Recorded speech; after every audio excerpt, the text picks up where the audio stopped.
কালকে father's day ছিল। সবাই সবার মতন করে প্রচুর সেলিব্রেশন করে, সেটা আমি সারা জীবনই দেখি। আমার তরফ থেকে সব বাবাদেরকে হ্যাপি ফাদার্স ডে।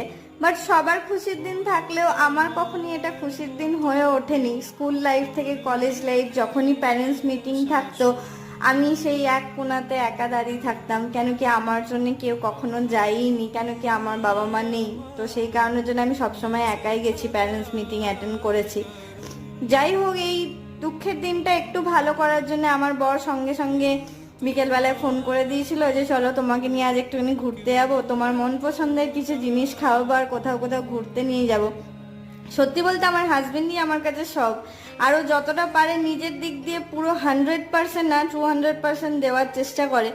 সত্যি বলতে লাস্ট অব্দি আমার এই দিনটা খুব খুশিতেই পরিণত হয়ে গেছিল। আর আইস টি আমি ফার্স্ট টাইম খেয়েছিলাম, তো ওই কারণের জন্য আমাকে নিয়ে গেছিল। এইভাবেই আজকে দিন